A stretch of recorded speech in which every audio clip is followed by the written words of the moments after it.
Imam Syafi'i, salah satu guru Imam Syafi'i adalah Al-Imam Muhammad bin Hasan Syaibani. Muhammad bin Hasan Syaibani adalah salah satu murid terbaik dari Al-Imam Abu Hanifah. Jadi bayangin kakek gurunya Al-Imam Syafi'i rahimahullah. Imam Syafi'i luar biasa. Beliau belajar dari Imam Malik, dan beliau cucu muridnya Imam Abu Hanifah.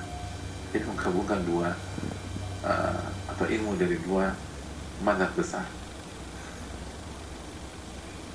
Lalu berkembangkan lagi dan seterusnya. Imam Syafi'i rahimahullah.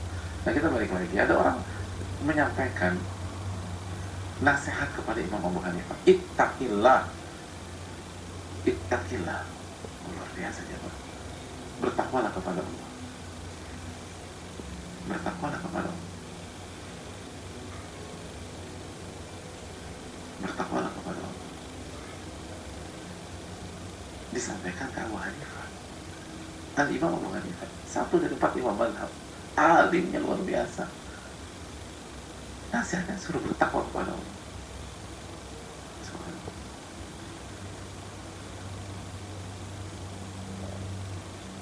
Kalau kita dikasih, kita bukan Imam Syafi'i, bukan Imam Abu Hanifah, kita baru ngaji orang bertakwalah kepada Allah. Maksud lo, kita baper. Tapi lihat Abu Hanifah rahimahullah, fantafadha wasfarra wa atarqa. Itu ekspresi beliau berubah. Ekspresi beliau berubah ketika dinasihatin itu. Beliau bilang jazakallahu khairan. Jazakallahu khairan. Semoga Allah memberikan engkau kebaikan yang berlimpah. Semoga Allah membalas engkau dengan kebaikan. Semoga Allah membalas engkau karena nasihatmu yang begitu bagus itu dengan kebaikan. Ma'ahwajan nas kulla waqtin ila man yaqulu lahu mithla hadha. Betapa butuhnya manusia setiap waktu untuk diingatkan dengan kalimat seperti ini. Ittaqillah, bertakwalah kepada Allah. Kita nih butuh. Kita butuh orang yang berkenan mengingatkan kita dengan kalimat ini, ittaqillah. Kita berani nggak sih ngomong gitu ke guru gitu? Ustaz, ittaqillah. Enggak sih. Terus ada ulama gitu, ya Syekh, ittaqillah. Aduh, antum aja dulu yang coba nih. Karena kan Imam Malik kita butuh. Kita butuh dapat apa? Dapat wake up call seperti itu. Diingatkan lagi, ya saya harus bertakwa ya. Dan kalau kita dapatkan nasihat itu, jangan baper. Dan semoga Allah jaga kita dari hal baper seperti ini. Semoga Allah jaga kita. Para ulama itu senang. Jazakallah khairan. Karena maksudmu apa sih? Maksud kamu apa? Saya kan imam. Saya udah begini. Jadi menurut kamu kurang gitu. Emangnya kamu udah bertakwa gitu? Kalau kita dibalikin lagi. Jadi pertahanan terbaik itu menyerang. Kalau nasihatin gue bertakwa, emangnya lo udah bertakwa? Udah berantem ya gitu.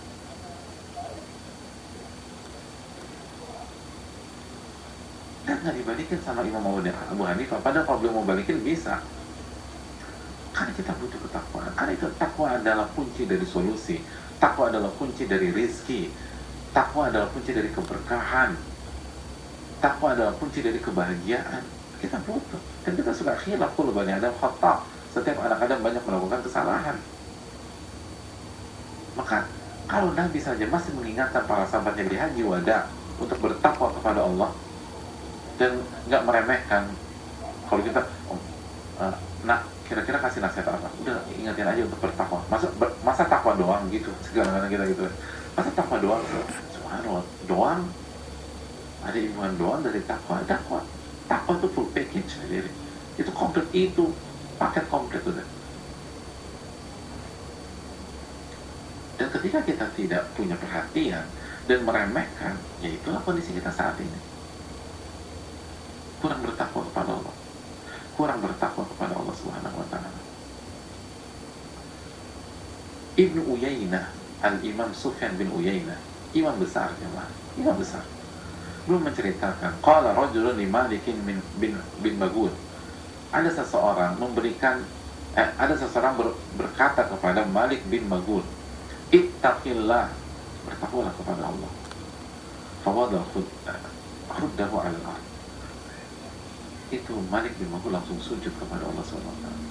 Dia letakkan keningnya di atas tanah. Takut, letak. Itu testimoni dari Sufyan bin Uyainah, ulama besar. Dan bagaimana para ulama dulu benar-benar memberikan perhatian penuhnya terhadap ketakwaan. Tidak meremehkan. Tidak meremehkan. Karena itulah kunci. Wa man yattaqillaha yaj'al lahu makhrajan wa yarzuqhu min haitsu la yahtasib. Barang siapa yang bertakwa kepada Allah, Allah akan berikan jalan keluar dan Allah berikan rezeki dari arah yang tidak pernah ia duga-duga. Mereka tahu surat An-Nisa 131 tadi. Ini wasiat Allah kepada seluruh umat yang diberikan kitab suci. Dan ini wasiat Allah kepada kita semua.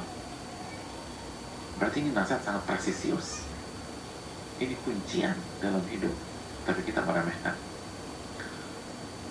Bahkan sekedar mengingatkan saudara kita untuk bertakwa aja kita nggak enak. Kita meremehkan. Dan sebaliknya, kalau kita dapat nasihat dari saudara kita untuk bertakwa, kita baper. Emangnya gue salah apa? Ya, banyaklah salah kita, jemaah. Salah kita banyak puluh, banyak ada khata. Setiap anak ada banyak melakukan kesalahan. Karena para ulama dulu itu senang.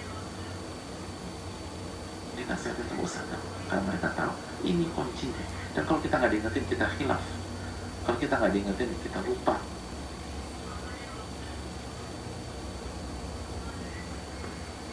Itu yang perlu kita camkan. Hanya Nabi SAW sampaikan ketakwaan, sholat 5 waktu, puasa Ramadan, membayar zakat, dan taat kepada pemimpin selama tidak maksiat. Taat kepada pemimpin selama tidak maksiat. Bukan secara mutlak, tapi tidak selamat, bukan maksiat. Maka semua itu jika dilakukan masuk surga Allah Subhanahu wa ta'ala. Masuk surga Allah Subhanahu wa ta'ala. Oleh karena itu jemaah sekalian Allah muliakan, jagalah ketakwaan kita. Jagalah ketakwaan kita. Dan harus terus diingatkan untuk bertakwa menjalankan perintah Allah, menjauhi larangan Allah Subhanahu wa ta'ala. Dan ingat, itu kunci sukses. Bicara ketakwaan, kita sedang melindungi diri kita sendiri dari murka Allah, dari azab Allah. Semua kembali ke diri kita. Ini yang bisa disampaikan. Semoga bermanfaat. Dan kita tutup sampai di sini. Insyaallah kita dengan meminta pertolongan kepada Allah, pertemuan ke depan kita akan ikat bab ini dan kita buka sesi tanya jawab untuk pertanyaan yang berkaitan dengan bab ketakwaan atau yang lain. Terima kasih banyak. Minta ilmu yang bermanfaat kepada Allah Subhanahu wa ta'ala jemaah, dan minta perlindungan dari ilmu yang tidak bermanfaat, dan semoga Allah menerima amal ibadah kita. Allahumma inna nas'aluka ilman nafi'an wa na'udzubika min ilmin la yanfa'. Rabbana taqabbal minna. Subhanakallahumma bihamdika asyhadu an la ilaha illa anta astaghfiruka wa atubu ilaik.